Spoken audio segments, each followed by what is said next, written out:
سورہ معوذتین۔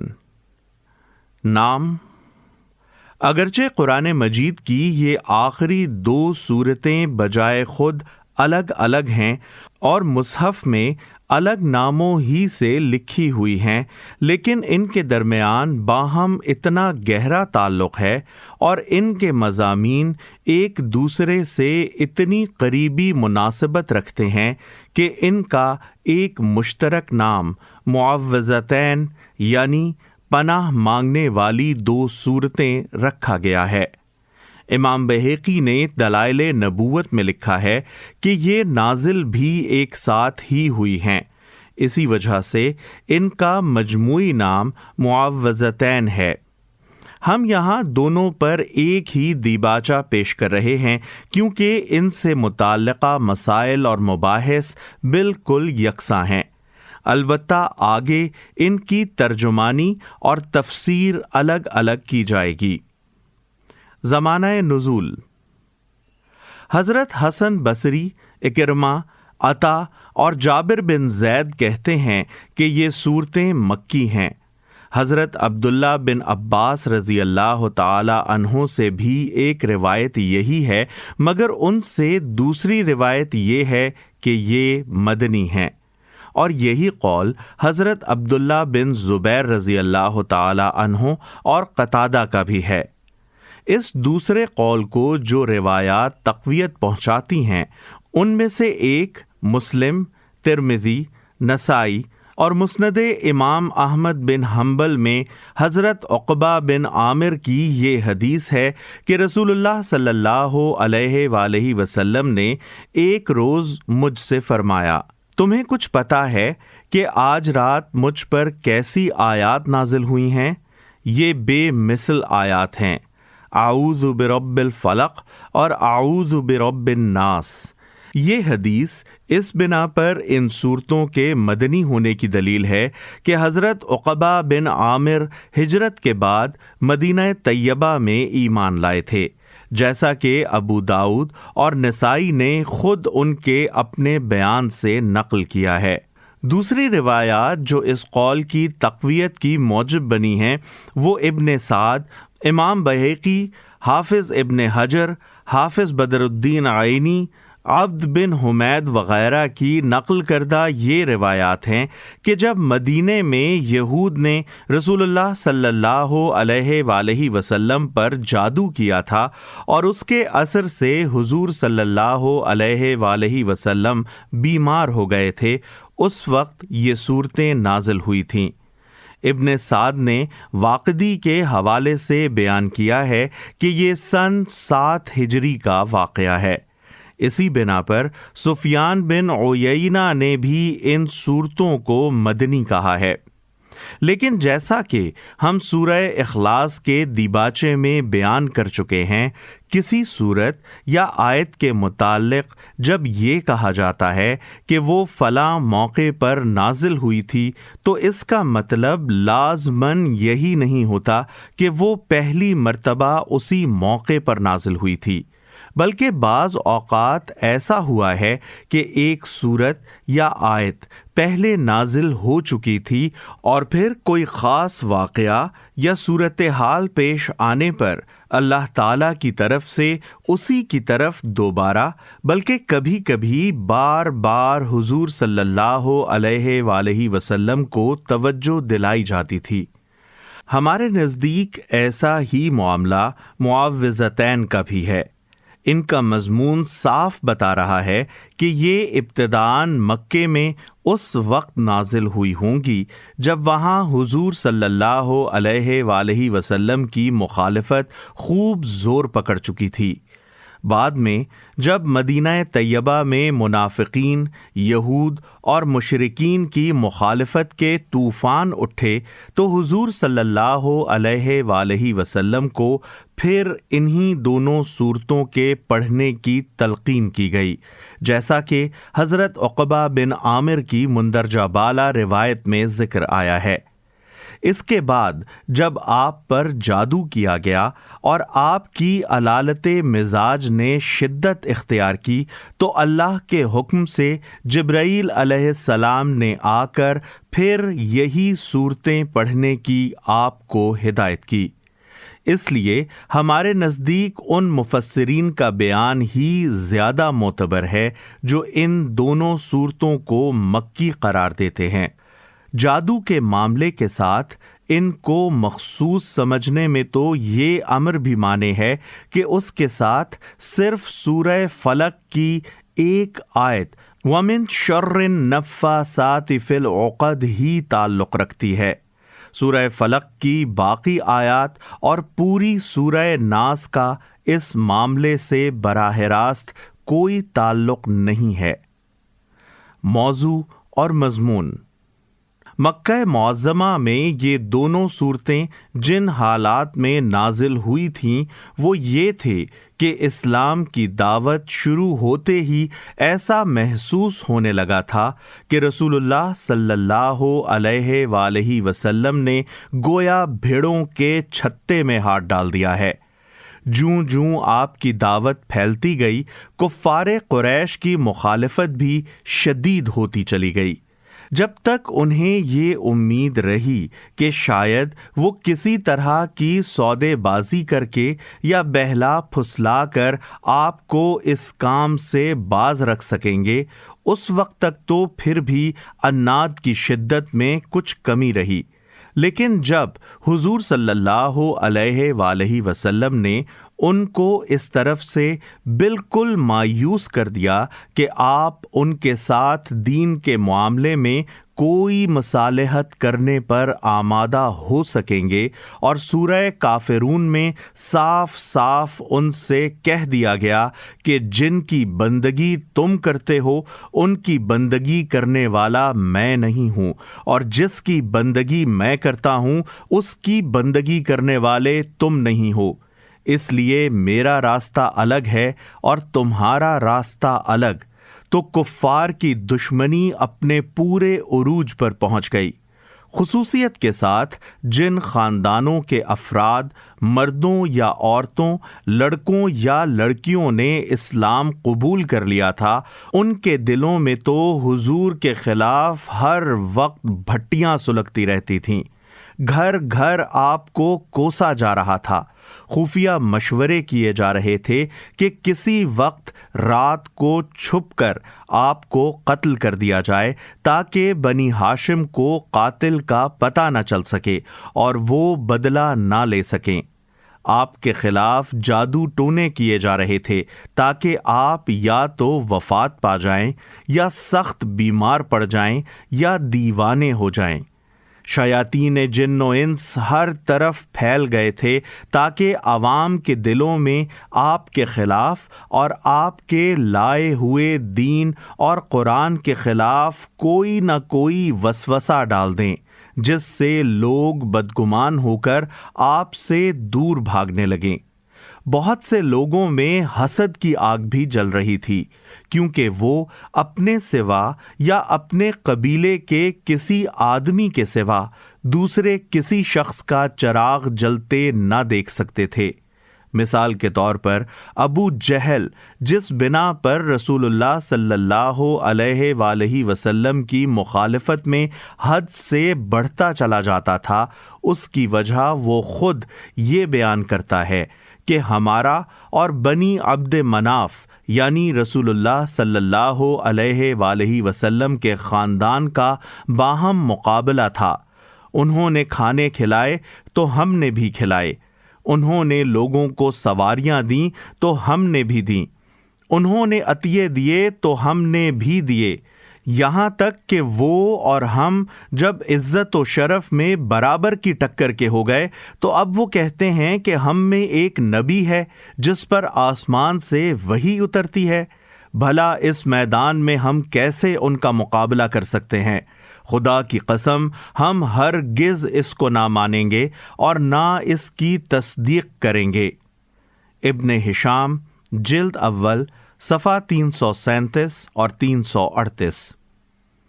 ان حالات میں رسول اللہ صلی اللہ علیہ وآلہ وسلم سے فرمایا گیا کہ ان لوگوں سے کہہ دو کہ میں پناہ مانگتا ہوں طلوع صبح کے رب کی، تمام مخلوقات کے شر سے، رات کے اندھیرے اور جادوگروں اور جادوگرنیوں کے شر سے اور حاسدوں کے شر سے، اور ان سے کہہ دو کہ میں پناہ مانگتا ہوں انسانوں کے رب، انسانوں کے بادشاہ اور انسانوں کے معبود کی، ہر اس وسوسہ انداز کے شر سے جو بار بار پلٹ کر آتا ہے اور لوگوں کے دلوں میں وسوسے ڈالتا ہے، خواہ وہ شیاطین جن میں سے ہو یا شیاطین انس میں سے۔ یہ اسی طرح کی بات ہے جیسی حضرت موسیٰ نے اس وقت فرمائی تھی جب فرعون نے بھرے دربار میں ان کے قتل کا ارادہ ظاہر کیا تھا، میں نے اپنے اور تمہارے رب کی پناہ لے لی ہے، ہر اس متکبر کے مقابلے میں جو روز حساب پر ایمان نہیں رکھتا۔ سورہ مومن آیت 27۔ اور میں نے اپنے اور تمہارے رب کی پناہ لے لی ہے اس بات سے کہ تم مجھ پر حملہ آور ہو۔ سورہ دخان آیت 20۔ دونوں مواقعوں پر اللہ کے ان جلیل القدر پیغمبروں کا مقابلہ بڑی بے سر و سامانی کی حالت میں بڑے سر و سامان اور وسائل و ذرائع اور قوت و شوکت رکھنے والوں سے تھا۔ دونوں مواقعوں پر وہ طاقتور دشمنوں کے آگے اپنی دعوت حق پر ڈٹ گئے، حالانکہ ان کے پاس کوئی مادی طاقت ایسی نہ تھی جس کے بل پر وہ ان کا مقابلہ کر سکتے، اور دونوں مواقعوں پر انہوں نے دشمنوں کی دھمکیوں اور خطرناک تدبیروں اور معاندانہ چالوں کو یہ کہہ کر نظر انداز کر دیا کہ تمہارے مقابلے میں ہم نے رب کائنات کی پناہ لے لی ہے۔ ظاہر ہے کہ یہ اولو العزمی اور ثابت قدمی وہی شخص دکھا سکتا ہے جس کو یہ یقین ہو کہ اس رب کی طاقت سب سے بڑی طاقت ہے، اس کے مقابلے میں دنیا کی ساری طاقتیں ہیچ ہیں، اور اس کی پناہ جسے حاصل ہو اس کا کوئی کچھ نہیں بگاڑ سکتا۔ وہی یہ کہہ سکتا ہے کہ میں کلمہ حق کے اعلان سے ہرگز نہیں ہٹوں گا، تم جو چاہو کر لو، مجھے اس کی کوئی پرواہ نہیں، کیونکہ میں تمہارے اور اپنے اور ساری کائنات کے رب کی پناہ لے چکا ہوں۔ معوذتین کی قرآنیت۔ ان دونوں صورتوں کے موضوع اور مضمون کو سمجھنے کے لیے تو اتنی بحث ہی کافی ہے جو اوپر کی جا چکی ہے، لیکن چونکہ حدیث و تفسیر کی کتابوں میں ان کے متعلق 3 ایسے مباحث آ گئے ہیں جو دلوں میں شبہات پیدا کر سکتے ہیں، اس لیے ہم ان کو بھی صاف کر دینا ضروری سمجھتے ہیں۔ ان میں سے اولین قابل توجہ مسئلہ یہ ہے کہ آیا ان دونوں صورتوں کا قرآنی صورتیں ہونا قطعی طور پر ثابت ہے یا اس میں کسی شک کی گنجائش ہے؟ یہ سوال اس لیے پیدا ہوا کہ حضرت عبداللہ بن مسعود رضی اللہ تعالی عنہ جیسے عظیم المرتبہ صحابی سے متعدد روایات میں یہ بات منقول ہوئی ہے کہ وہ ان دونوں صورتوں کو قرآن کی صورتیں نہیں مانتے تھے، اور اپنے مصحف سے انہوں نے ان کو ساقط کر دیا تھا۔ امام احمد، بزار، طبرانی، ابن مردویہ، ابو یعلا، عبداللہ بن احمد بن حنبل، حمیدی، ابو نعیم، ابن حبان وغیرہ اور دوسرے محدثین نے مختلف سندوں سے اور اکثر و بیشتر صحیح سندوں سے یہ بات حضرت ابن مسعود سے نقل کی ہے۔ ان روایات میں نہ صرف یہ کہا گیا ہے کہ وہ ان صورتوں کو مصحف سے ساقط کر دیتے تھے، بلکہ یہ بھی کہا گیا ہے کہ وہ کہتے تھے قرآن کے ساتھ وہ چیزیں نہ ملاؤ جو قرآن کا جز نہیں ہیں۔ یہ دونوں قرآن میں شامل نہیں ہیں، یہ تو ایک حکم تھا جو نبی صلی اللہ علیہ وآلہ وسلم کو دیا گیا تھا کہ آپ ان الفاظ میں خدا کی پناہ مانگیں۔ بعض روایات میں اس پر یہ اضافہ بھی ہے کہ وہ ان دونوں صورتوں کو نماز میں نہیں پڑھتے تھے۔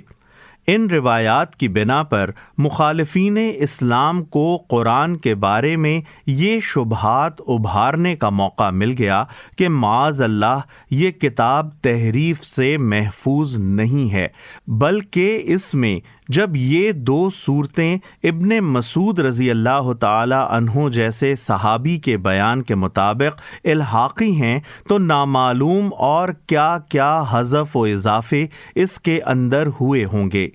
اس طعن سے پیچھا چھڑانے کے لیے قاضی ابو بکر اور قاضی ایاز وغیرہ نے یہ تاویل کی کہ ابن مسعود معوذتین کی قرآنیت کے منکر نہ تھے، بلکہ صرف ان کو مصحف میں درج کرنے سے انکار کرتے تھے، کیونکہ ان کے نزدیک مصحف میں صرف وہی چیز درج کی جانی چاہیے تھی جس کے ثبت کرنے کی رسول اللہ صلی اللہ علیہ وآلہ وسلم نے اجازت دی ہو، اور ابن مسعود تک یہ اطلاع نہیں پہنچی تھی کہ حضور صلی اللہ علیہ وآلہ وسلم نے اس کی اجازت دی ہے۔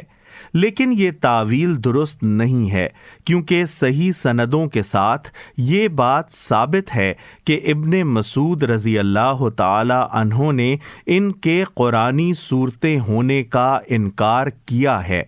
کچھ دوسرے بزرگوں مثلاً امام ابن حزم اور امام فخر الدین رازی نے سرے سے اس بات ہی کو جھوٹ اور باطل قرار دیا ہے کہ ابن مسعود نے ایسی کوئی بات کہی ہے، مگر مستند تاریخی حقائق بلا سند رد کر دینا کوئی علمی طریقہ نہیں ہے۔ اب سوال یہ ہے کہ ابن مسعود کی ان روایات سے قرآن پر جو طعن وارد ہوتا ہے اس کا صحیح رد کیا ہے؟ اس سوال کے کئی جواب ہیں جن کو ہم سلسلہ وار درج کرتے ہیں۔ ایک، حافظ بزار نے اپنی مسند میں ابن مسعود کی یہ روایت نقل کرنے کے بعد لکھا ہے کہ اپنی اس رائے میں وہ بالکل منفرد ہیں، صحابہ میں سے کسی نے بھی ان کے اس قول کی تائید نہیں کی ہے۔ دو، تمام صحابہ کے اتفاق سے خلیفہ ثالث سیدنا عثمان رضی اللہ تعالی عنہ نے قرآن مجید کے جو نسخے مرتب کروائے تھے اور خلافت اسلامیہ کی طرف سے جن کو دنیائے اسلام کے مراکز میں سرکاری طور پر بھیجا تھا، ان میں یہ دونوں صورتیں درج تھیں۔ تین، رسول اللہ صلی اللہ علیہ وآلہ وسلم کے عہد مبارک سے آج تک تمام دنیائے اسلام کا جس مصحف پر اجماع ہے اس میں یہ دونوں صورتیں درج ہیں۔ تنہا عبداللہ بن مسعود رضی اللہ تعالی عنہ کی رائے ان کی جلالت قدر کے باوجود اس عظیم اجماع کے مقابلے میں کوئی وزن نہیں رکھتی۔ چار، رسول اللہ صلی اللہ علیہ وآلہ وسلم سے نہایت صحیح اور معتبر احادیث کے مطابق یہ ثابت ہے کہ آپ نے ان صورتوں کو نماز میں خود پڑھا ہے، دوسروں کو پڑھنے کی ہدایت فرمائی ہے اور قرآن کی صورتوں کی حیثیت ہی سے لوگوں کو ان کی تعلیم دی ہے۔ مثال کے طور پر ذیل کی احادیث ملاحظہ ہوں۔ مسلم، احمد، ترمذی اور نسائی کے حوالے سے حضرت عقبہ بن عامر رضی اللہ تعالی عنہ کی یہ روایت ہم اوپر نقل کر چکے ہیں کہ حضور صلی اللہ علیہ وآلہ وسلم نے قل اعوذ برب الفلق اور قل اعوذ برب الناس کے متعلق ان سے یہ فرمایا کہ آج رات یہ آیات مجھ پر نازل ہوئی ہیں۔ نسائی کی ایک روایت عقبہ بن عامر سے یہ ہے کہ رسول اللہ صلی اللہ علیہ وآلہ وسلم نے یہ دونوں صورتیں صبح کی نماز میں پڑھیں۔ ابن حبان نے انہی حضرت عقبہ سے روایت کی ہے کہ حضور صلی اللہ علیہ وآلہ وسلم نے ان سے فرمایا، اگر ممکن ہو تو تمہاری نمازوں سے ان دونوں سورتوں کی قرات چھوٹنے نہ پائے۔ سعید بن منصور نے حضرت معاذ بن جبل رضی اللہ تعالی عنہ سے روایت نقل کی ہے کہ حضور صلی اللہ علیہ وآلہ وسلم نے صبح کی نماز میں یہ دونوں صورتیں پڑھیں۔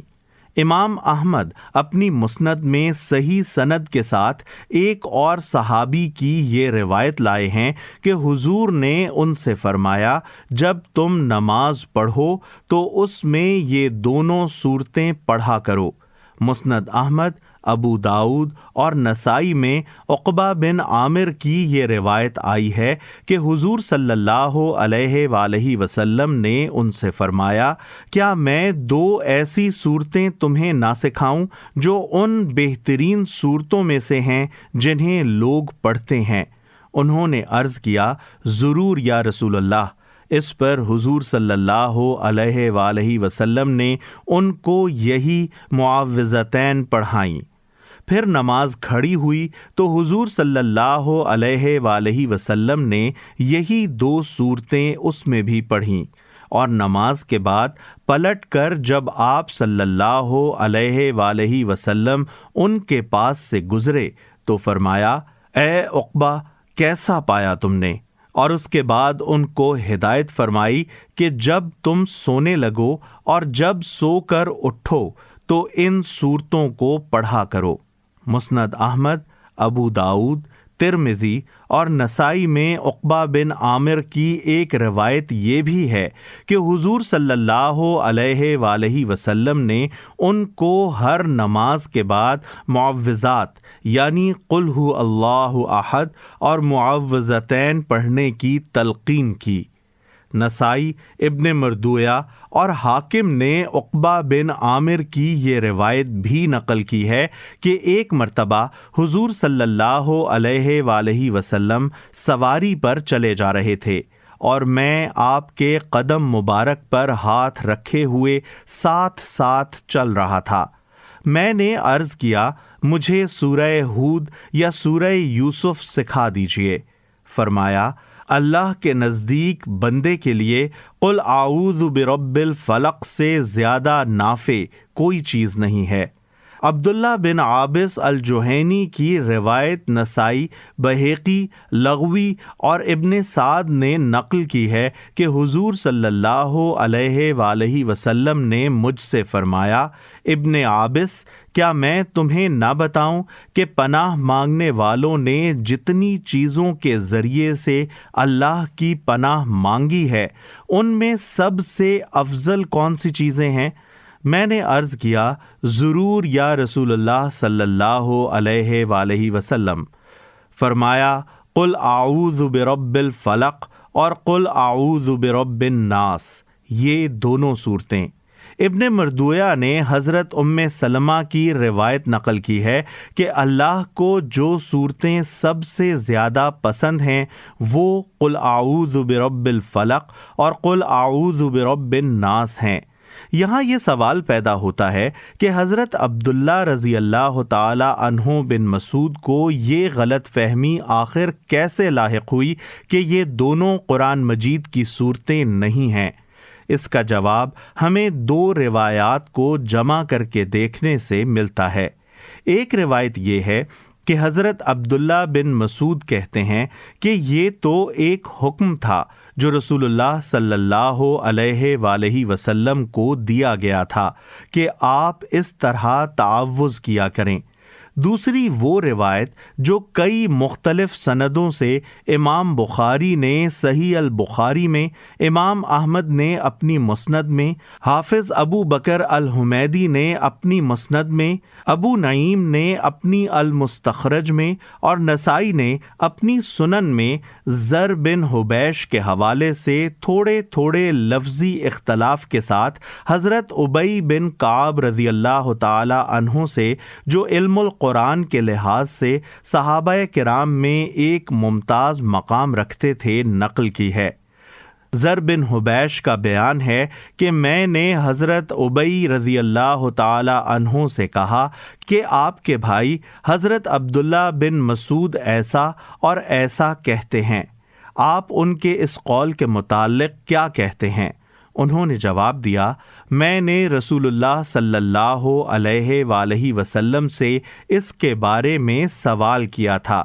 حضور صلی اللہ علیہ وآلہ وسلم نے فرمایا کہ مجھ سے کہا گیا قل، تو میں نے بھی کہا قل، اس لیے ہم بھی اسی طرح کہتے ہیں جس طرح حضور صلی اللہ علیہ وآلہ وسلم کہتے ہیں۔ امام احمد کی روایت میں حضرت ابی کے الفاظ یہ ہیں، میں شہادت دیتا ہوں کہ رسول اللہ صلی اللہ علیہ وآلہ وسلم نے مجھے بتایا کہ جبرائیل علیہ السلام نے آپ سے قل اعوذ برب الفلق کہا تھا، اس لیے آپ نے بھی ایسا ہی کہا، اور انہوں نے قل اعوذ برب الناس کہا تھا، اس لیے آپ صلی اللہ علیہ وآلہ وسلم نے بھی ایسا ہی کہا۔ لہٰذا ہم بھی اسی طرح کہتے ہیں جس طرح حضور صلی اللہ علیہ وآلہ وسلم نے کہا۔ ان دونوں روایات پر غور کیجئے تو معلوم ہوگا کہ حضرت عبداللہ بن مسعود کو دونوں صورتوں میں لفظ قل یعنی کہو دیکھ کر یہ غلط فہمی ہوئی کہ رسول اللہ صلی اللہ علیہ وآلہ وسلم کو اعوذ برب الفلق اور اعوذ برب الناس کہنے کا حکم دیا گیا ہے، لیکن انہوں نے حضور صلی اللہ علیہ وآلہ وسلم سے اس کے متعلق سوال کرنے کی ضرورت محسوس نہ کی۔ حضرت ابی بن کعب رضی اللہ تعالی عنہ کے ذہن میں بھی اس کے متعلق سوال پیدا ہوا، اور انہوں نے حضور صلی اللہ علیہ وآلہ وسلم سے اس کو پوچھ لیا۔ حضور صلی اللہ علیہ وآلہ وسلم نے بتایا کہ جبرائیل علیہ السلام نے چونکہ قل کہا تھا، اس لیے میں بھی قل کہتا ہوں۔ اس بات کو یوں سمجھیے کہ اگر کسی کو حکم دینا مقصود ہو اور اس سے کہا جائے کہو کہ میں پناہ مانگتا ہوں، تو وہ حکم کی تعمیل میں یہ نہیں کہے گا کہو میں پناہ مانگتا ہوں، بلکہ وہ کہو کا لفظ ساقط کر کے میں پناہ مانگتا ہوں کہے گا۔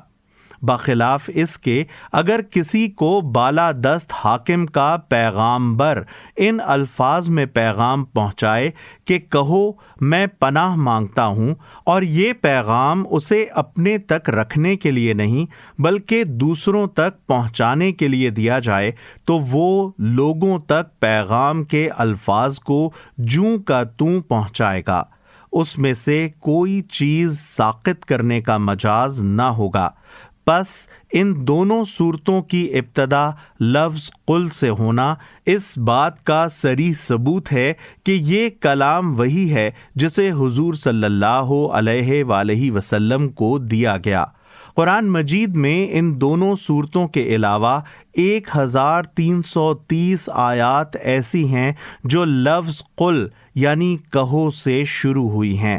ان سب میں قل کا ہونا اس بات کی علامت ہے کہ یہ کلام وحی ہے جسے انہی الفاظ میں پہنچانا حضور صلی اللہ علیہ وآلہ وسلم کے ذمے فرض تھا، جن الفاظ میں یہ آپ پر نازل کیا گیا تھا، ورنہ ہر جگہ قل اگر ایک حکم ہوتا تو حضور صلی اللہ علیہ وآلہ وسلم اس لفظ کو ساقط کر کے وہ بات کہتے جس کے کہنے کا آپ کو حکم دیا گیا تھا، اور اسے قرآن میں درج نہ کیا جاتا، بلکہ حضور صلی اللہ علیہ وآلہ وسلم صرف اس حکم کی تعمیل میں وہ بات کہہ دینے پر اکتفا فرماتے جسے کہنے کا آپ کو حکم دیا گیا تھا۔ اس مقام پر اگر آدمی کچھ غور کرے تو اس کی سمجھ میں یہ بات اچھی طرح آ سکتی ہے کہ صحابہ کرام کو بے خطا سمجھنا اور ان کی کسی بات کے لیے غلط کا لفظ سنتے ہی توہین صحابہ کا شور مچا دینا کس قدر بے جا حرکت ہے۔ یہاں آپ دیکھ رہے ہیں کہ حضرت عبداللہ بن مسعود رضی اللہ تعالی عنہ جیسے جلیل القدر صحابی سے قرآن کی 2 سورتوں کے بارے میں کتنی بڑی چوک ہو گئی۔ ایسی چوک اگر ایسے عظیم مرتبہ کے صحابی سے ہو سکتی ہے تو دوسروں سے بھی کوئی چوک ہو جانی ممکن ہے۔ ہم علمی تحقیق کے لیے اس کی چھان بین بھی کر سکتے ہیں، اور کسی صحابی کی کوئی بات یا چند باتیں غلط ہوں تو انہیں غلط بھی کہہ سکتے ہیں۔ البتہ سخت ظالم ہوگا وہ شخص جو غلط کہنے سے آگے بڑھ کر ان پر زبان تان دراز کرے۔ انہی معوذتین کے بارے میں مفسرین و محدثین نے ابن مسعود رضی اللہ تعالی عنہ کی رائے کو غلط کہا ہے، مگر کسی نے یہ کہنے کی جرت نہیں کی کہ قرآن کی 2 سورتوں کا انکار کر کے معاذ اللہ وہ کافر ہو گئے تھے۔ حضور صلی اللہ علیہ وآلہ وسلم پر جادو کا اثر۔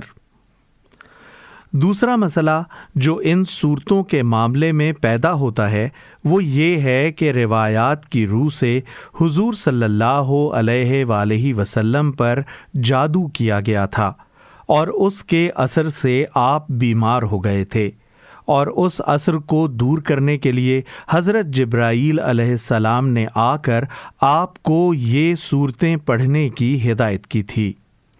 اس پر قدیم اور جدید زمانے کے بہت سے اقلیت پسندوں نے اعتراض کیا ہے کہ روایات اگر مان لی جائیں تو شریعت ساری کی ساری مشتبہ ہو جاتی ہے، کیونکہ اگر نبی پر جادو کا اثر ہو سکتا تھا اور ان روایات کی روح سے ہو گیا تھا تو ہم نہیں کہہ سکتے کہ مخالفین نے جادو کے زور پر نبی سے کیا کیا کہلوا اور کروا لیا ہو، اور اس کی دی ہوئی تعلیم میں کتنی چیزیں خدا کی طرف سے ہوں اور کتنی جادو کے زیر اثر۔ یہی نہیں بلکہ وہ کہتے ہیں کہ اس بات کو سچ مان لینے کے بعد تو یہ بھی نہیں کہا جا سکتا کہ جادو ہی کے ذریعے سے نبی کو نبوت کے دعوے پر اکسایا گیا ہو، اور نبی نے غلط فہمی میں مبتلا ہو کر یہ سمجھ لیا ہو کہ اس کے پاس فرشتہ آیا ہے۔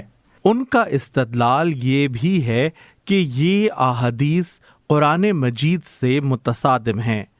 قرآن میں تو کفار کا یہ الزام بیان کیا گیا ہے کہ نبی ایک مسحور یعنی سحر زدہ آدمی ہے۔ یقول الظالمون ان تتبعون الا رجلا مسحورا، بنی اسرائیل آیت 47۔ مگر یہ احادیث کفار کے الزام کی تصدیق کرتی ہیں کہ واقعی نبی پر سحر کا اثر ہوا تھا۔ اس مسئلے کی تحقیق کے لیے ضروری ہے کہ سب سے پہلے یہ دیکھا جائے کہ کیا در حقیقت مستند تاریخی روایات کی روح سے یہ ثابت ہے کہ رسول اللہ صلی اللہ علیہ وآلہ وسلم پر جادو کا اثر ہوا تھا، اور اگر ہوا تھا تو وہ کیا تھا اور کس حد تک تھا۔ اس کے بعد یہ دیکھا جائے کہ جو کچھ تاریخ سے ثابت ہے اس پر وہ اعتراضات وارد بھی ہوتے ہیں یا نہیں جو کیے گئے ہیں۔ قرون اولیٰ کے مسلمان علماء کی یہ انتہائی راست بازی تھی کہ انہوں نے اپنے خیالات اور مضمومات کے مطابق تاریخ کو مسخ کرنے یا حقائق پر پردہ ڈالنے کی کوئی کوشش نہیں کی، بلکہ جو کچھ تاریخی طور پر ثابت تھا اسے جوں کا توں بعد کی نسلوں تک پہنچا دیا، اور اس بات کی کوئی پرواہ نہیں کی کہ ان حقائق سے اگر کوئی الٹے نتائج نکالنے پر اتر آئے تو ان کا فراہم کردہ یہ مواد کس طرح اس کے کام آ سکتا ہے۔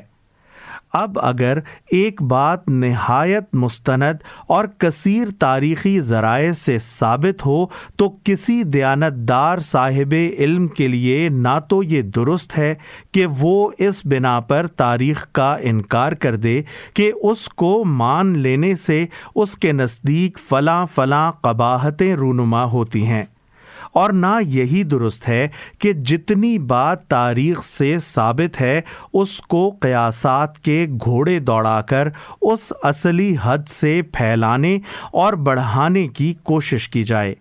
اس کے بجائے اس کا کام یہ ہے کہ تاریخ کو تاریخ کی حیثیت سے مان لے اور پھر دیکھے کہ اس سے فی الواقع کیا ثابت ہوتا ہے اور کیا نہیں ہوتا۔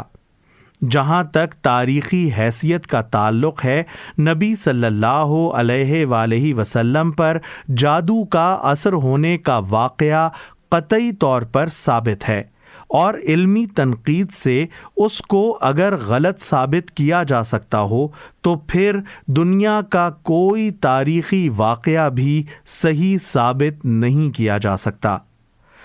اسے حضرت عائشہ، حضرت زید بن ارقم اور حضرت عبداللہ بن عباس سے بخاری، مسلم، نسائی، ابن ماجہ، امام احمد، عبد الرزاق، حمیدی، بہیقی، طبرانی، ابن سعد، ابن مردویہ، ابن ابی شیبہ، حاکم، عبد بن حمید وغیرہ اور دوسرے محدثین نے اتنی مختلف اور کثیر التعداد سندوں سے نقل کیا ہے کہ اس کا نفس مضمون تواتر کی حد تک پہنچا ہوا ہے۔ اگرچہ ایک ایک روایت بجائے خود خبر واحد ہے، اس کی تفصیلات جو روایات میں آئی ہیں انہیں ہم مجموعی طور پر تمام روایات سے مرتب کر کے ایک مربوط واقعے کی صورت میں یہاں پیش کرتے ہیں۔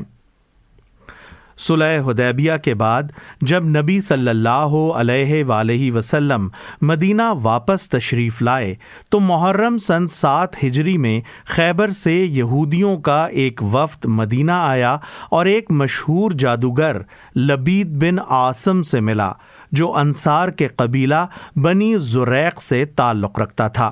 حاشیہ: بعض راویوں نے اسے یہودی کہا ہے اور بعض نے منافق اور یہود کا حلیف، لیکن اس پر سب متفق ہیں کہ وہ بنی زریق میں سے تھا، اور یہ سب کو معلوم ہے کہ بنی زریق یہودیوں کا کوئی قبیلہ نہ تھا بلکہ خزرج میں سے انصار کا ایک قبیلہ تھا۔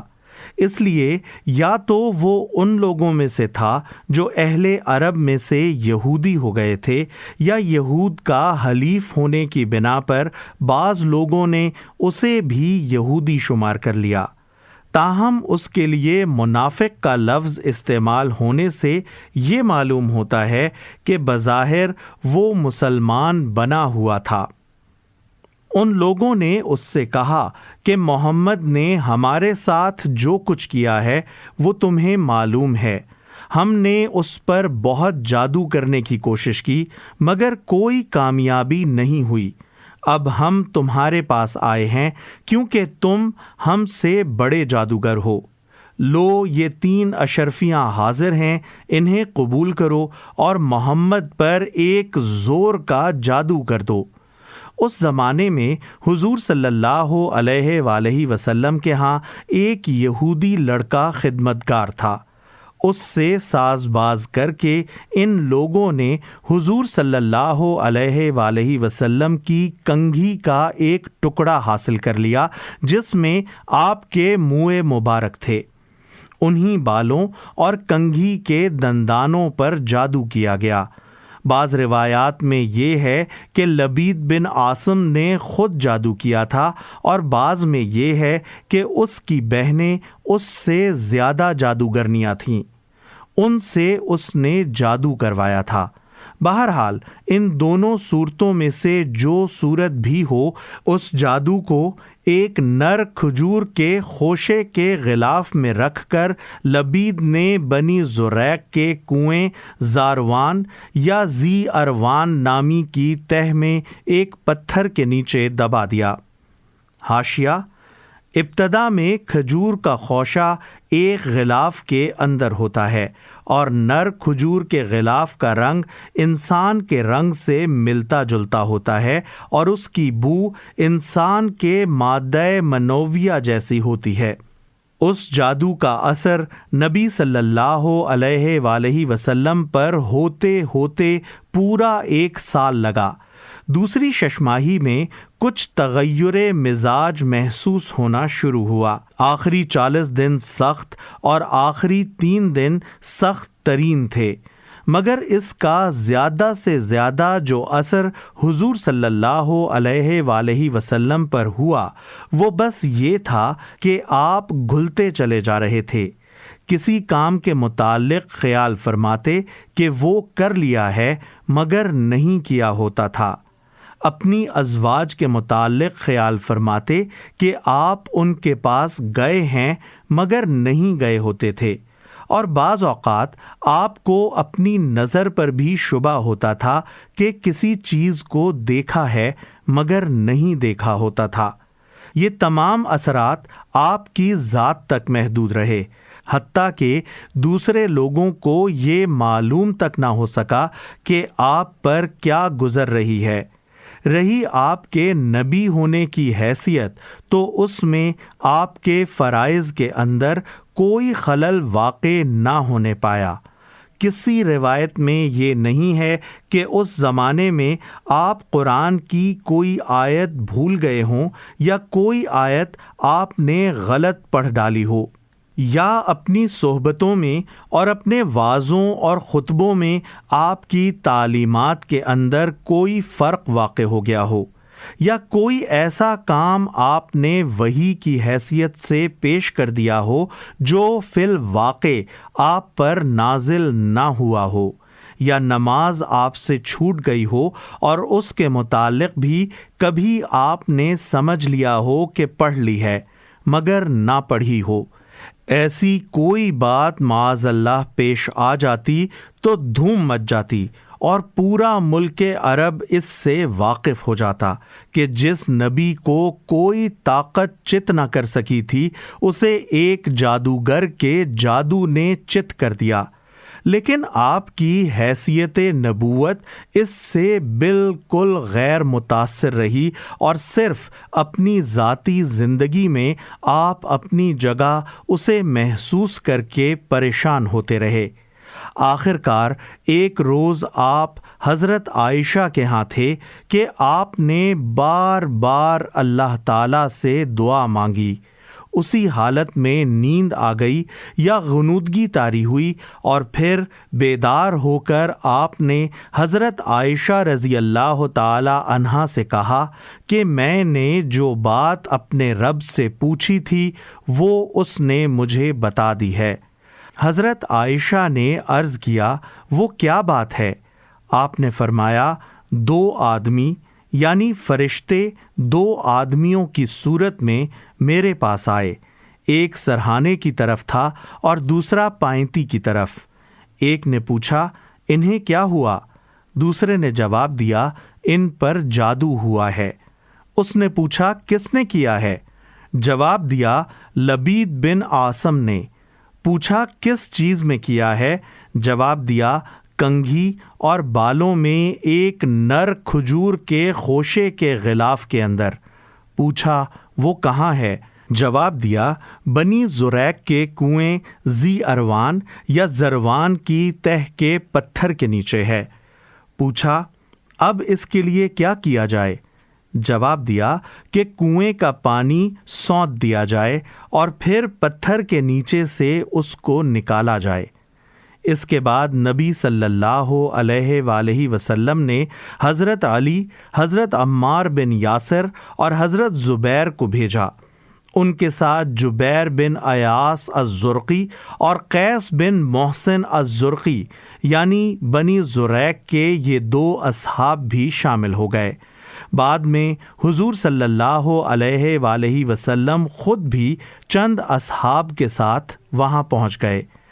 پانی نکالا گیا اور وہ غلاف برآمد کر لیا گیا۔ اس میں کنگھی اور بالوں کے ساتھ ایک تانت کے اندر 11 گرہیں پڑی ہوئی تھیں اور موم کا ایک پتلا تھا جس میں سوئیاں چبھوئی ہوئی تھیں۔ جبرائیل علیہ السلام نے آ کر بتایا کہ آپ معوذتین پڑھیں۔ چنانچہ آپ ایک ایک آیت پڑھتے جاتے اور اس کے ساتھ ایک ایک گرہ کھولی جاتی اور پتلے میں سے ایک ایک سوئی نکالی جاتی رہی۔ خاتمے تک پہنچتے ہی ساری گرہیں کھل گئیں، ساری سوئیاں نکل گئیں اور آپ صلی اللہ علیہ وآلہ وسلم جادو کے اثر سے نکل کر بالکل ایسے ہو گئے جیسے کوئی شخص بندھا ہوا تھا، پھر کھل گیا۔ اس کے بعد آپ نے لبید کو بلا کر باز پرس کی۔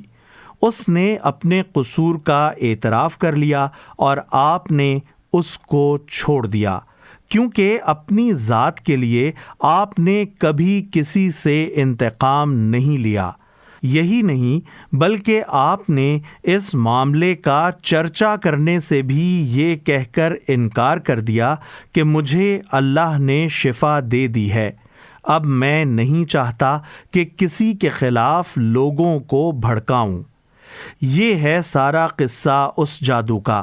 اس میں کوئی چیز ایسی نہیں ہے جو آپ کے منصب نبوت میں قادح ہو۔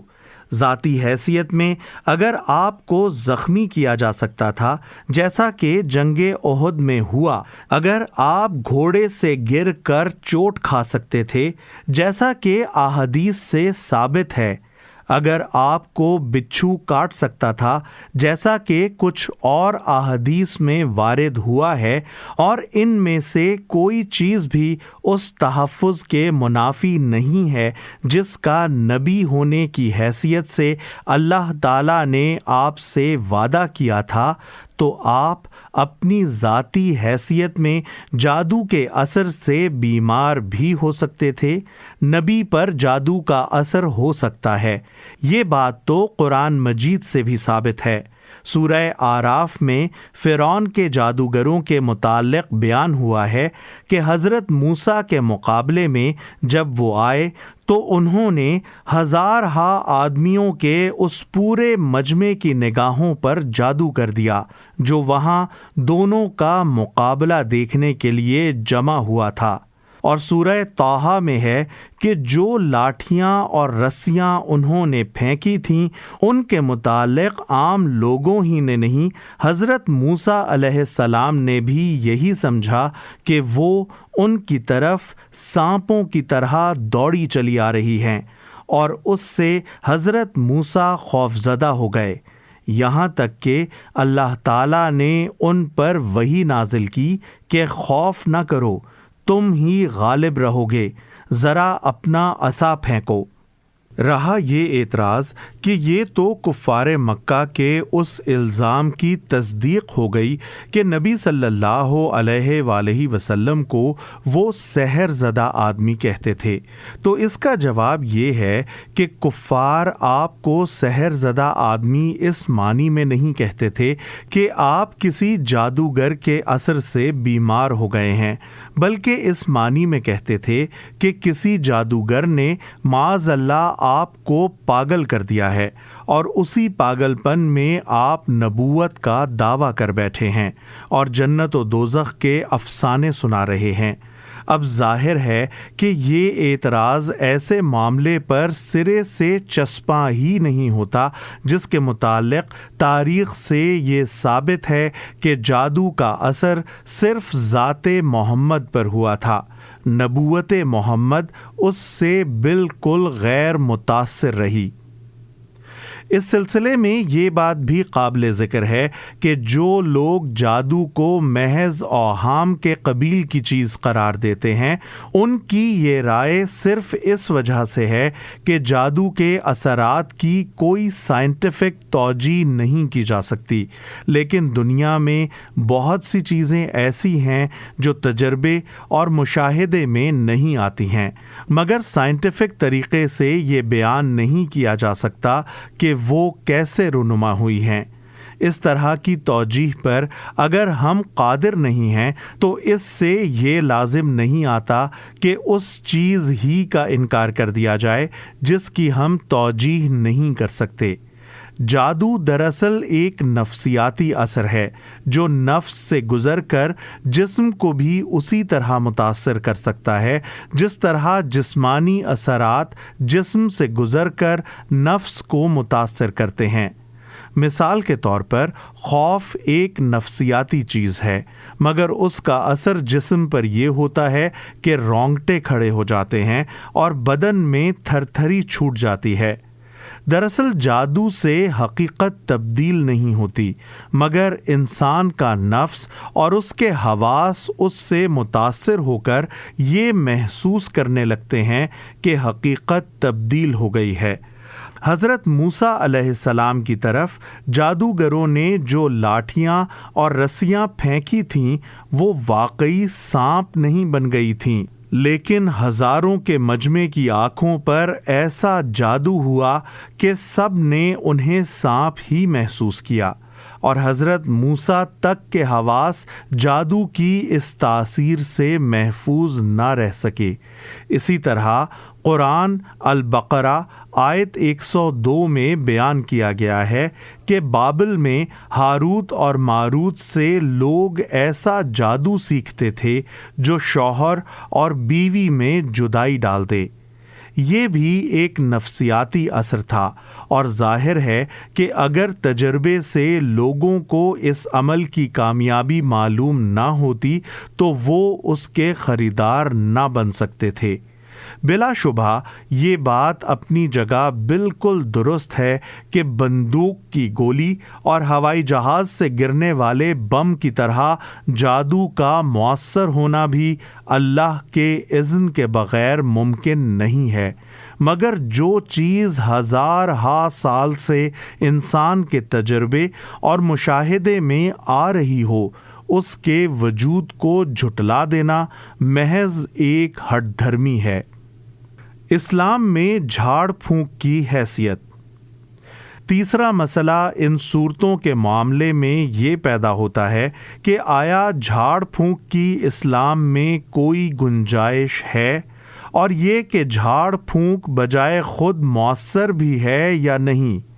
یہ سوال اس لیے پیدا ہوتا ہے کہ باکثرت صحیح احادیث میں یہ ذکر آیا ہے کہ رسول اللہ صلی اللہ علیہ وآلہ وسلم ہر رات کو سوتے وقت اور خاص طور پر بیماری کی حالت میں معوذتین یا بعض روایات کے مطابق معوذات یعنی قل ہو اللہ اور معوذتین 3 مرتبہ پڑھ کر اپنے دونوں ہاتھوں میں پھونکتے اور سر سے لے کر پاؤں تک پورے جسم پر جہاں جہاں تک بھی آپ کے ہاتھ پہنچ سکتے انہیں پھیرتے تھے۔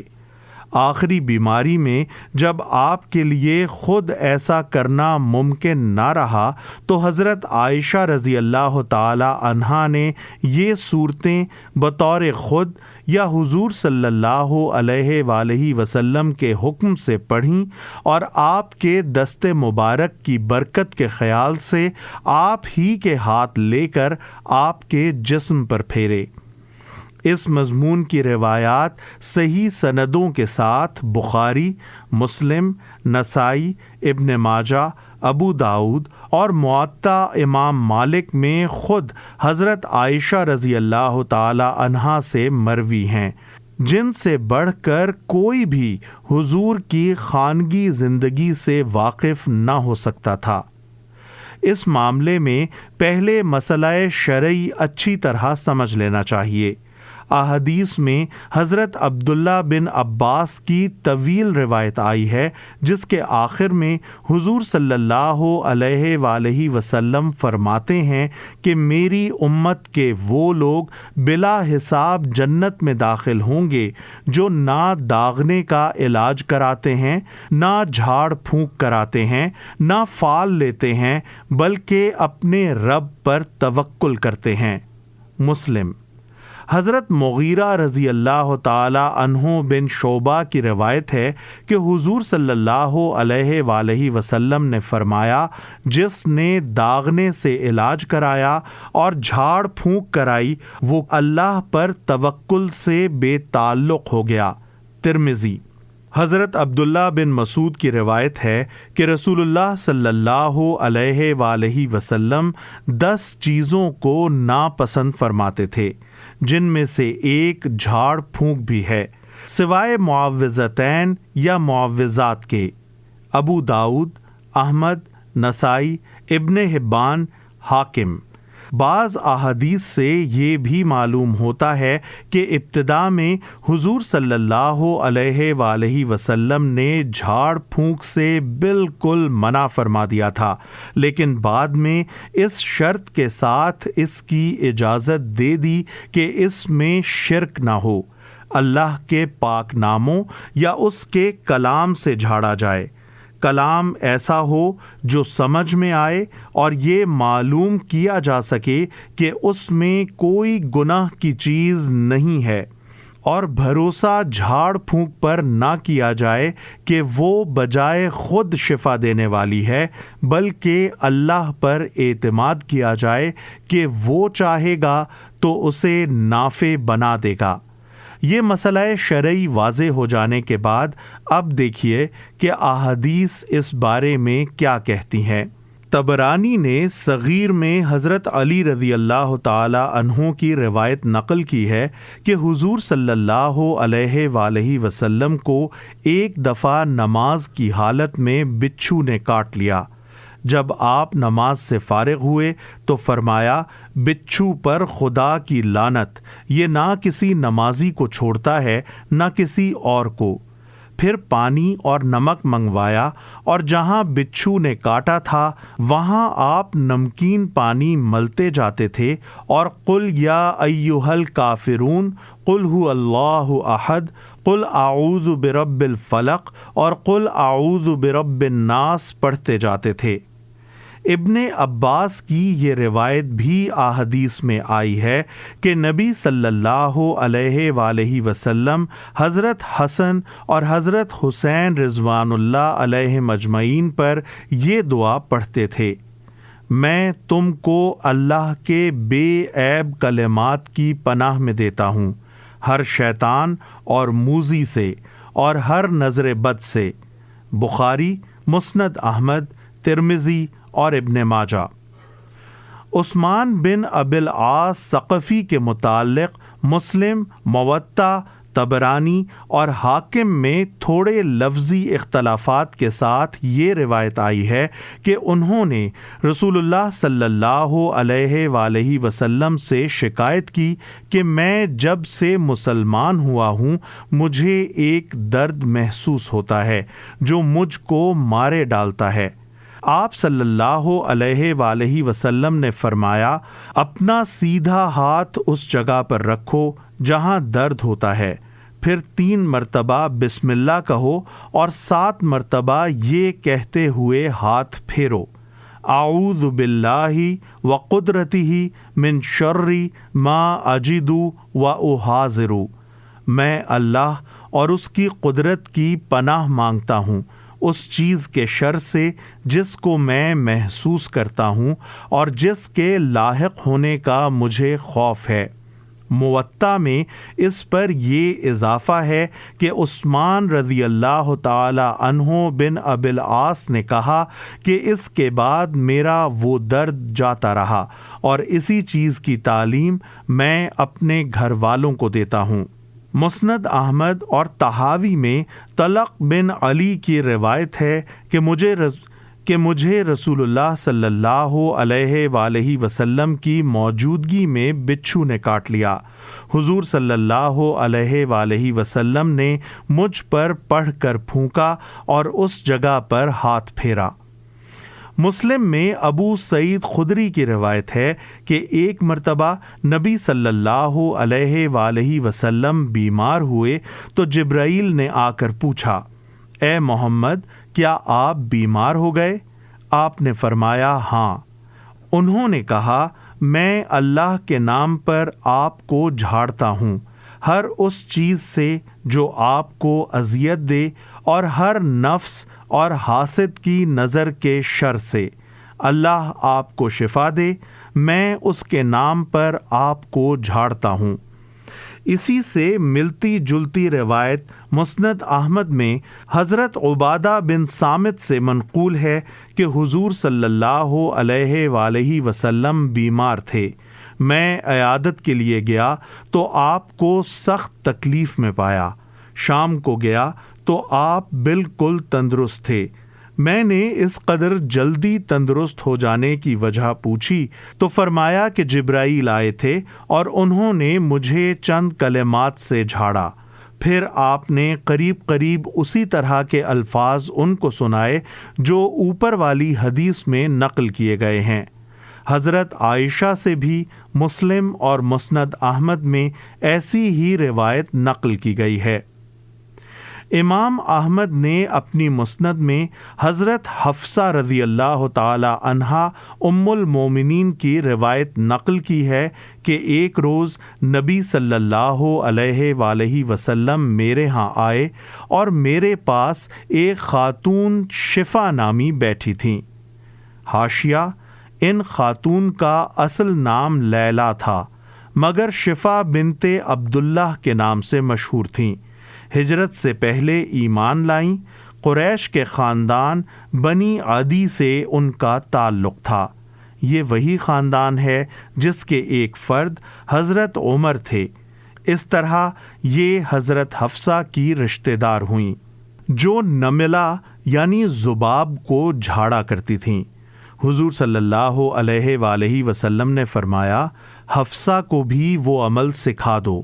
خود شفا بنت عبداللہ کی یہ روایت امام احمد، ابو داؤد اور نسائی میں نقل کی ہے کہ حضور صلی اللہ علیہ وآلہ وسلم نے مجھ سے فرمایا کہ تم نے حفصہ کو جس طرح لکھنا پڑھنا سکھایا ہے، نملہ کا جھاڑنا بھی سکھا دو۔ مسلم میں عوف بن مالک اشجعی کی روایت ہے کہ جاہلیت کے زمانے میں ہم لوگ جھاڑ پھونک کیا کرتے تھے۔ ہم نے رسول اللہ صلی اللہ علیہ وآلہ وسلم سے پوچھا کہ اس معاملے میں حضور کی رائے کیا ہے؟ حضور صلی اللہ علیہ وآلہ وسلم نے فرمایا، جن چیزوں سے تم جھاڑتے تھے وہ میرے سامنے پیش کرو۔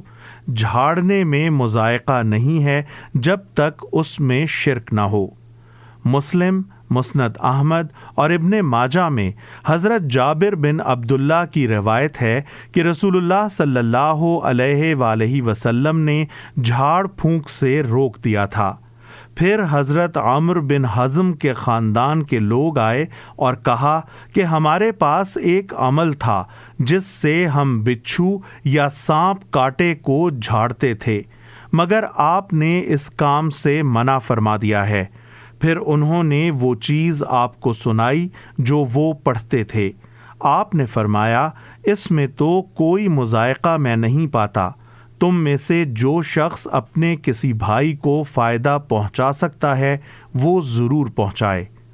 جابر بن عبداللہ کی دوسری حدیث مسلم میں یہ ہے کہ آل حزم کے پاس سانپ کاٹے کا عمل تھا اور حضور صلی اللہ علیہ وآلہ وسلم نے ان کو اس کی اجازت دے دی۔ اس کی تائید مسلم، مسند احمد اور ابن ماجہ میں حضرت عائشہ کی یہ روایت بھی کرتی ہے کہ حضور صلی اللہ علیہ وآلہ وسلم نے انصار کے ایک خاندان کو ہر زہریلے جانور کے کاٹے کو جھاڑنے کی اجازت مرحمت فرمائی۔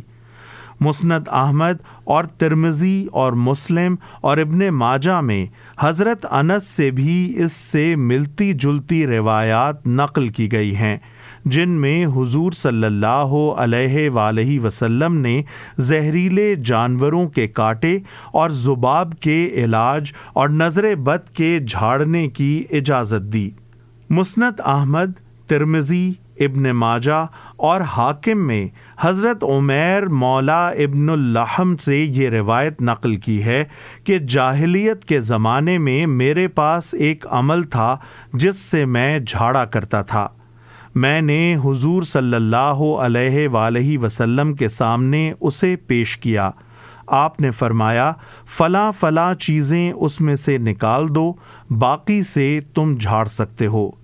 موطا میں ہے کہ حضرت ابو بکر اپنی صاحبزادی حضرت عائشہ کے گھر تشریف لے گئے تو دیکھا کہ وہ بیمار ہیں اور ایک یہودیہ ان کو جھاڑ رہی ہے۔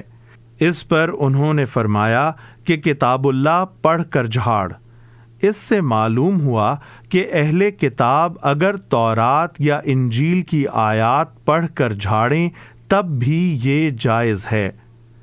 رہا یہ سوال کہ آیا جھاڑ پھونک مفید بھی ہے یا نہیں، تو اس کا جواب یہ ہے کہ رسول اللہ صلی اللہ علیہ وآلہ وسلم نے دوا اور علاج سے نہ صرف یہ کہ کبھی منع نہیں فرمایا بلکہ خود فرمایا کہ ہر مرض کی دوا اللہ نے پیدا کی ہے اور تم لوگ دوا کیا کرو۔ حضور صلی اللہ علیہ وآلہ وسلم نے خود لوگوں کو بعض امراض کے علاج بتائے ہیں، جیسا کہ احادیث میں کتاب الطب کو دیکھنے سے معلوم ہو سکتا ہے، لیکن دوا بھی اللہ ہی کے حکم اور اذن سے نافع ہوتی ہے، ورنہ اگر دوا اور طبی معالجہ بہرحال میں نافع ہوتا تو ہسپتالوں میں کوئی نہ مرتا۔ اب اگر دوا اور علاج کرنے کے ساتھ اللہ کے کلام اور اس کے اسماء حسنہ سے بھی استفادہ کیا جائے، یا ایسی جگہ جہاں کوئی طبی امداد میسر نہ ہو اللہ ہی کی طرف رجوع کر کے اس کے کلام اور اسماء و صفات سے استعانت کی جائے، تو یہ مادہ پرستوں کے سوا کسی کی بھی عقل کے خلاف نہیں ہے۔ حاشیہ: مادہ پرست دنیا کے بھی بہت سے ڈاکٹروں نے اعتراف کیا ہے کہ دعا اور رجوع الی اللہ مریضوں کی شفایابی میں بہت کارگر چیز ہے، اور اس کا خود مجھے ذاتی طور پر اپنی زندگی میں 2 مرتبہ تجربہ ہوا ہے۔ 1948 میں جب مجھے نظر بند کیا گیا تو چند روز بعد ایک پتھری میرے مثانے میں آ کر اڑ گئی اور 16 گھنٹے تک پیشاب بند رہا۔ میں نے اللہ تعالیٰ سے دعا کی کہ میں ظالموں سے علاج کی درخواست نہیں کرنا چاہتا، تو ہی میرا علاج فرما دے۔ چنانچہ وہ پتھری پیشاب کے راستے سے ہٹ گئی اور 20 برس تک ہٹی رہی، یہاں تک کہ 1968 میں اس نے پھر تکلیف دی اور اس کو آپریشن کر کے نکالا گیا۔ دوسری مرتبہ جب 1953 میں مجھے گرفتار کیا گیا تو میری دونوں پنڈلیاں کئی مہینے سے داد کی سخت تکلیف میں مبتلا تھیں اور کسی علاج سے آرام نہیں آ رہا تھا۔ گرفتاری کے بعد میں نے اللہ تعالیٰ سے پھر وہی دعا کی جو 1948 میں کی تھی، اور کسی علاج اور دوا کے بغیر پنڈلیاں داد سے بالکل صاف ہو گئیں۔ آج تک پھر کبھی وہ بیماری مجھے نہیں ہوئی۔ البتہ یہ صحیح نہیں ہے کہ دوا اور علاج کو جہاں وہ میسر ہو جان بوجھ کر چھوڑ دیا جائے اور صرف جھاڑ پھونک سے کام لینے ہی پر اکتفا کیا جائے، اور کچھ لوگ عملیات اور تعویذوں کے مطب کھول کر بیٹھ جائیں اور اسی کو کمائی کا ذریعہ بنا لیں۔ اس معاملے میں بہت سے لوگ حضرت ابو سعید خدری کی اس روایت سے استدلال کرتے ہیں جو بخاری، مسلم، ترمذی، مسند احمد، ابو داؤد اور ابن ماجہ میں منقول ہوئی ہے، اور اس کی تائید بخاری میں ابن عباس رضی اللہ تعالی عنہ کی بھی ایک روایت کرتی ہے۔ اس میں یہ بیان ہوا ہے کہ حضور صلی اللہ علیہ وآلہ وسلم نے ایک مہم پر اپنے چند اصحاب کو بھیجا جن میں حضرت ابو سعید خدری بھی تھے۔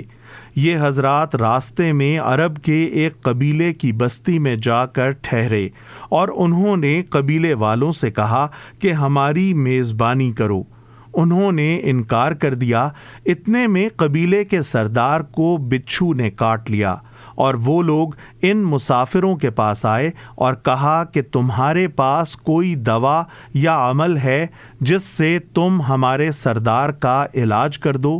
حضرت ابو سعید نے کہا، ہے تو صحیح، مگر چونکہ تم نے ہماری میزبانی سے انکار کیا ہے، اس لیے جب تک تم کچھ دینا نہ کرو ہم اس کا علاج نہیں کریں گے۔ انہوں نے بکریوں کا ایک ریوڑ، بعض روایات میں ہے 30 بکریاں دینے کا وعدہ کیا، اور حضرت ابو سعید نے جا کر اس پر سورہ فاتحہ پڑھنی شروع کی اور لعاب دہن اس پر ملتے گئے۔ حاشیہ: اکثر روایات میں یہ صراحت نہیں ہے کہ یہ عمل کرنے والے حضرت ابو سعید تھے، بلکہ ان میں یہ صراحت بھی نہیں ہے کہ حضرت ابو سعید خود اس مہم میں شریک تھے، لیکن ترمذی کی روایت میں دونوں باتوں کی صراحت ہے۔ آخر کار بچھو کا اثر زائل ہو گیا اور قبیلے والوں نے جتنی بکریاں دینے کا وعدہ کیا تھا وہ لا کر دے دیں، مگر ان حضرات نے آپس میں کہا، ان بکریوں سے کوئی فائدہ نہ اٹھاؤ جب تک رسول اللہ صلی اللہ علیہ وآلہ وسلم سے پوچھ نہ لیا جائے، نامعلوم اس کام پر اجر لینا جائز ہے یا نہیں۔ چنانچہ یہ لوگ حضور صلی اللہ علیہ وآلہ وسلم کی خدمت میں حاضر ہوئے اور ماجرا عرض کیا۔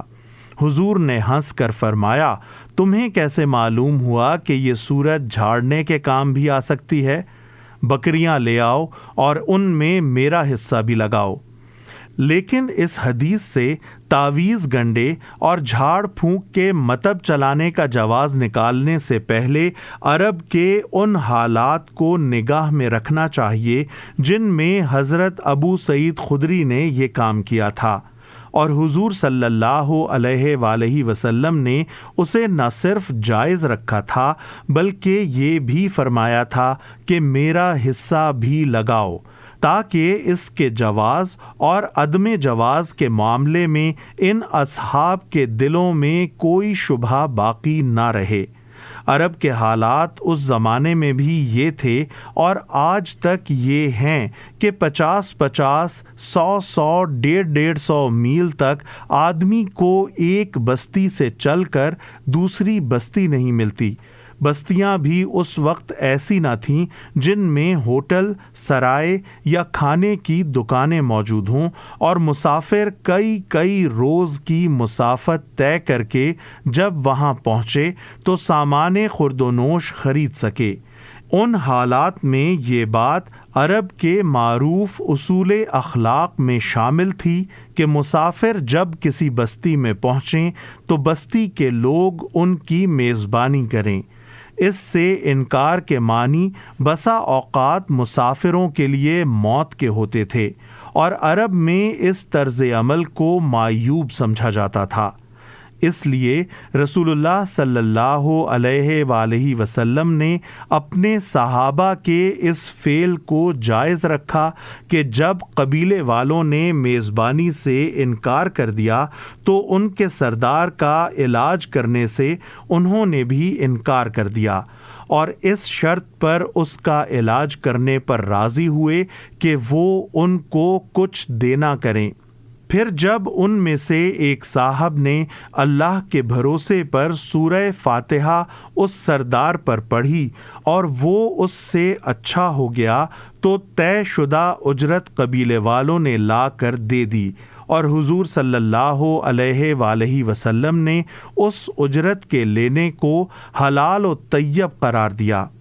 بخاری میں اس واقعے کے متعلق حضرت عبداللہ بن عباس کی جو روایت ہے اس میں حضور صلی اللہ علیہ وآلہ وسلم کے الفاظ یہ ہیں، بجائے اس کے کہ تم کوئی اور عمل کرتے، تمہارے لیے یہ زیادہ برحق بات تھی کہ تم نے اللہ کی کتاب پڑھ کر اس پر اجرت لی۔ یہ آپ نے اس لیے فرمایا کہ دوسرے تمام عملیات سے اللہ کا کلام بڑھ کر ہے۔ علاوہ بری اس طرح عرب کے اس قبیلے پر حق تبلیغ بھی ادا ہو گیا کہ انہیں اس کلام کی برکت معلوم ہو گئی جو اللہ کی طرف سے نبی صلی اللہ علیہ وآلہ وسلم لائے ہیں۔ اس واقعے کو ان لوگوں کے لیے نظیر قرار نہیں دیا جا سکتا جو شہروں اور قصبوں میں بیٹھ کر جھاڑ پھونک کے مطب چلاتے ہیں اور اسی کو انہوں نے وسیلہ معاش بنا رکھا ہے۔ اس کی کوئی نظیر نبی کریم صلی اللہ علیہ وآلہ وسلم یا صحابہ اور تابعین اور ائمہ سلف کے ہاں نہیں ملتی۔ سورہ فاتحہ اور ان صورتوں کی مناسبت۔ آخری چیز جو معوذتین کے بارے میں قابل توجہ ہے وہ قرآن کے آغاز اور اختتام کی مناسبت ہے۔ اگرچہ قرآن مجید ترتیب نزول پر مرتب نہیں کیا گیا ہے، مگر 23 سال کے دوران میں مختلف حالات اور مواقعوں اور ضروریات کے لحاظ سے نازل ہونے والی آیات اور صورتوں کو رسول اللہ صلی اللہ علیہ وآلہ وسلم نے بطور خود نہیں بلکہ ان کے نازل کرنے والے اللہ کے حکم سے اس شکل میں مرتب فرمایا ہے جس میں ہم اب اس کو پاتے ہیں۔ اس ترتیب کے لحاظ سے قرآن کا آغاز سورہ فاتحہ سے ہوتا ہے اور اختتام معوذتین پر۔ اب ذرا دونوں پر ایک نگاہ ڈالیے۔ آغاز میں اللہ رب العالمین رحمان و رحیم اور مالک یوم الدین کی حمد و ثنا کر کے بندہ عرض کرتا ہے کہ آپ ہی کی میں بندگی کرتا ہوں اور آپ ہی سے مدد چاہتا ہوں، اور سب سے بڑی مدد جو مجھے درکار ہے وہ یہ ہے کہ مجھے سیدھا راستہ بتائیے۔ جواب میں اللہ تعالیٰ کی طرف سے سیدھا راستہ دکھانے کے لیے اسے پورا قرآن دیا جاتا ہے، اور اس کو ختم اس بات پر کیا جاتا ہے کہ بندہ اللہ تعالیٰ سے جو رب الفلق، رب الناس، ملک الناس اور الہ الناس ہے عرض کرتا ہے کہ میں ہر مخلوق کے ہر فتنے اور شر سے محفوظ رہنے کے لیے آپ ہی کی پناہ لیتا ہوں، اور خصوصیت کے ساتھ شیاطین جن و انس کے وسوسوں سے آپ کی پناہ مانگتا ہوں، کیونکہ راہ راست کی پیروی میں وہی سب سے زیادہ مانع ہوتے ہیں۔ اس آغاز کے ساتھ یہ اختتام جو مناسبت رکھتا ہے وہ کسی صاحب نظر سے پوشیدہ نہیں رہ سکتی۔ بسم اللہ الرحمن الرحیم۔ اللہ کے نام سے جو بے انتہا مہربان اور رحم فرمانے والا ہے۔ قل اعوذ برب الفلق۔ کہو میں پناہ مانگتا ہوں صبح کے رب کی، یعنی اس رب کی جو رات کی تاریکی کو چھانٹ کر صبح روشن نکالتا ہے۔ من شر ما خلق۔ ہر اس چیز کے شر سے جو اس نے پیدا کی ہے۔ ومن شر غاسق اذا وقب۔ اور رات کی تاریکی کے شر سے جب کہ وہ چھا جائے، کیونکہ زیادہ تر جرائم اور مظالم رات ہی کو ہوتے ہیں، اور موذی جانور بھی اکثر رات ہی کو نکلتے ہیں۔ ومن شر النفاثات فی العقد۔ اور گروہوں میں پھونکنے والوں یا والیوں کے شر سے۔ مراد ہیں جادوگر مرد اور عورتیں۔ ومن شر حاسد اذا حسد۔ اور حاسد کے شر سے جب کہ وہ حسد کرے، یعنی جب وہ حسد کی بنا پر کوئی نقصان پہنچانے کی کوشش کرے۔